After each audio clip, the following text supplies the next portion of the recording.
Nii taldrikul mul ongi siis nüüd see mulgipudru. Head isu.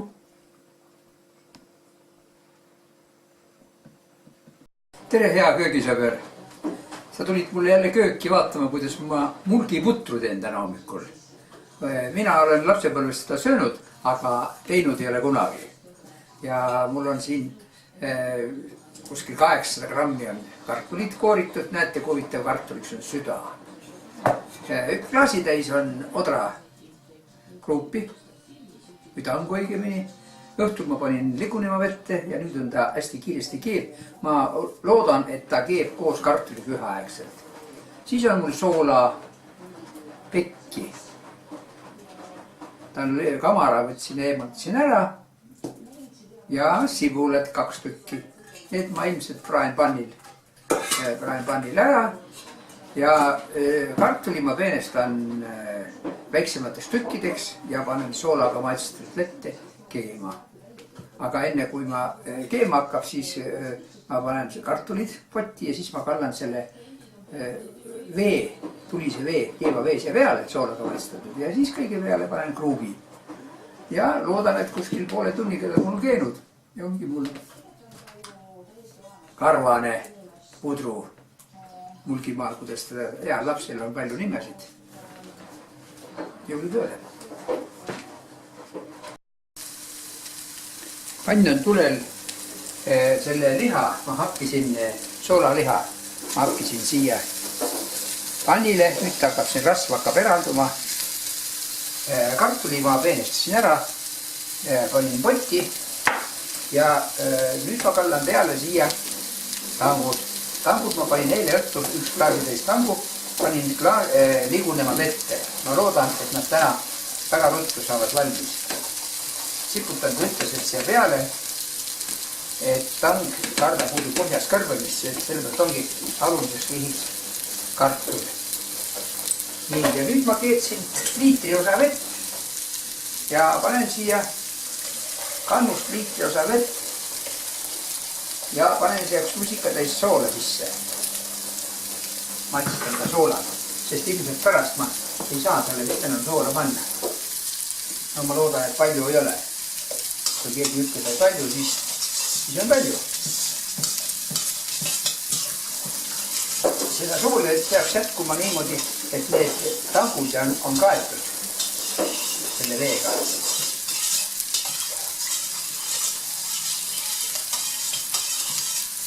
Nii, ma arvan, et see on juba laustunud ja tuline on potti. Nii, ja nüüd ma kallan ta siis sinna peale.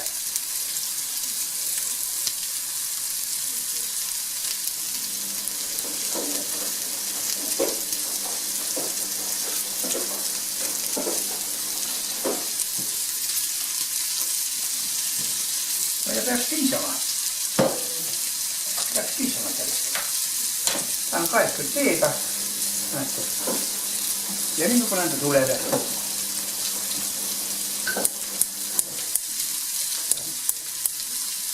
No, läkski. Nüüd lasen ta keema ja siis keeran vee maha ja tule maha ja siis ta hakkab vaikselt poisema. Siin ma nüüd sulatan selle rasva kõik välja ja siis ma panen talle sibulat. Sibulat talle siis ka praen juurde. Ja kui pudru on valmis, üks variant on, et ma võin selle need kõrned, kuidas nimetatakse, praetud soolaliha tükid. Siin võib ka suitsuliha panna, kui on kellegil hõlmkapis. Need sibulat ma praen ära siin ja siis ma võin panna silmaks, kui ma serveerin taldrikule. Siis ma panen selle lusikaga, igaüks paneb nii palju neid soola peki tükikesi ja seda rasva nii palju kui soovib. Aga kui mõni tahab puid panna, no kes keelab. Või tahab moosi panna, pohla moosi. Hea meelega. Ja siin ma loodan kuskil poole tunniga hakkama saada. Loodan.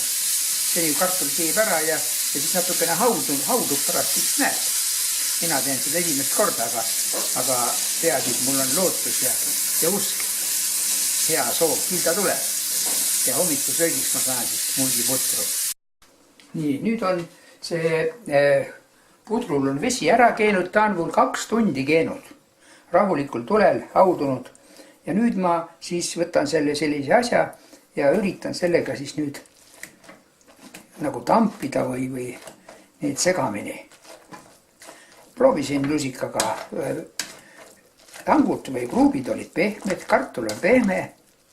Ja siin selle tambiga nüüd ei peagi lõpuni täiesti, kui jäävad väiksed kartulitükid, see on isegi võib-olla meeldiv. No. Väiksed kartulitükid jäävad, ongi just hea. Ja peakski olema see mulgipuder valmis. Nüüd me võime veel teda maitsestada. Soolada pole ja ega siin muud väga ei teagi lisada. Nii. See peaks olema. Ja siis, kui me nüüd serveerime, siis meil on olemas, näed, see rasv, sulatatud soolapekk sibulatega. Ja seda paneme vastavalt, kuidas keegi tahab, paneme talle siis silmaks. Noh, ja nüüd võib proovida, kuidas ta maitse on, kas tal soola on parasjagu või ei ole. Jah, aga siin ei olegi vaja. Nii, taldrikul mul ongi siis nüüd see mulgipudru. Head isu.